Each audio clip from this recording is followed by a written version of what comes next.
채식주의자, the vegetarian. 뭐 하고 서 있는 거야? What are you doing standing there? 나는 욕실에 불을 켜려다 말고 물었다. I'd been about to switch on the bathroom light when I was brought up short. 새벽 4시쯤 되었나? 회식에서 마신 소주 병 반 덕분에 요의와 갈증을 함께 느끼고 깨어난 참이었다. It was around 4 in the morning and I'd woken up with a raging thirst from the bottle and a half of soju I'd had with dinner, which also meant I was taking longer to come to my senses than usual. 응, 뭐 하고 있느냐고. Hello, I asked what you're doing. 나는 오싹한 추위를 느끼며 아내가 있는 쪽을 보았다. It was cold enough as it was, but the sight of my wife was even more chilling. 잠과 취기가 가셨다. Any lingering alcohol-induced drowsiness swiftly passed. 아내는 꼼짝 않고 서서 냉장고를 마주보고 있었다. She was standing motionless in front of the fridge. 어둠에 잠긴 옆 얼굴의 표정을 식별할 수 없었으나 무엇인가가 섬뜩했다. Her face was submerged in the darkness, so I couldn't make out her expression, but the potential options all filled me with fear. 그녀의 숱 많은 염색하지 않은 검은 머리는 부스스하게 부풀어 있었다. 발목까지 오는 흰 잠옷 치마는 언제나처럼 끝부분이 약간 위로 말려 있었다. Her thick, naturally black hair was fluffed up, disheveled, and she was wearing her usual white ankle-length nightdress. 안방과 달리 부엌은 꽤 쌀쌀했다. 평소라면 추위를 타는 아내는 서둘러 카디건을 걸쳐 입고 털 슬리퍼를 찾아 신었을 것이다. On such a night, my wife would ordinarily have hurriedly slipped on a cardigan and searched for her shower slippers. 그러나 언제부터 그렇게 서 있었던 것인지 그녀는 맨발로 봄, 가을까지 입는 얇은 잠옷 차림으로 아무 말도 듣지 못한 듯 우뚝 서 있었다. How long might she have been standing there like that, barefoot, in thin summer night wear, ramrod straight as though perfectly oblivious to my repeated interrogation. 마치 냉장고가 있는 자리에 내 눈에 안 보이는 사람이 혹은 귀신이라도 버티고 있는 것 같았다. Her face was turned away from me, and she was standing there so unnaturally, still it was almost as if there was someone I couldn't see, some kind of ghost, standing near the fridge. 뭔가. 말로만 듣던 목류병인가? What was going on? If she couldn't hear me, then perhaps that meant she was sleepwalking. 나는 석상처럼 굳어있는 아내의 옆모습을 향해 다가갔다. I went toward her, craning my neck to try to get a look at her face. 왜 그래? 뭐야 지금? Why are you standing there like that? What's going on?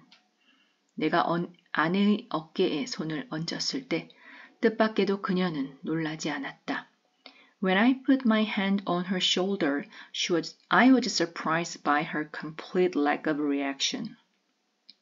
정신을 놓고 있었던 게 아니라 내가 안방에서 나오는 것, 질문, 자신에게 다가오는 것까지 모두 의식하고 있었던 것이다.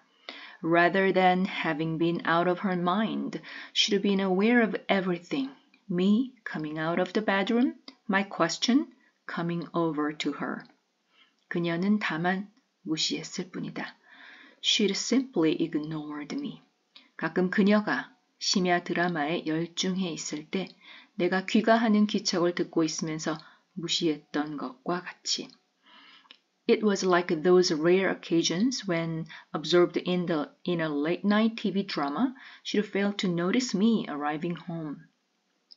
그러나 새벽 4시에 캄캄한 부엌, 400리터 냉장고에 희끄무리한 문 앞에서 몰입할 만한 무엇이 있다는 것인가? But what could there be to absorb her attention in the in the pale gleam of the fridge's white door in the pitch black kitchen at 4 in the morning. 여보, hey. 나는 어둠 속에 드러난 그녀의 여벌구를 보았다. Her profile swam toward me out of the darkness. 처음 보는 냉정하게 번쩍이는 눈으로 그녀는 입술을 굳게 다물고 있었다. I took in her eyes, bright but not feverish, as her lips slowly parted. 꿈을 꿨어. I had a dream. 그녀의 목소리는 또렷했다. Her voice was surprisingly clear. 꿈? 무슨 소리를 하는 거야? 지금이 몇 시야 대체? A dream? What the hell are you talking about? Do you know what time it is? 그녀는 나에게서 몸을 돌려 문이 열려있는 안방을 향해 천천히 걸어갔다. She turned so that her body was facing me, then slowly walked off through the open door into the bedroom.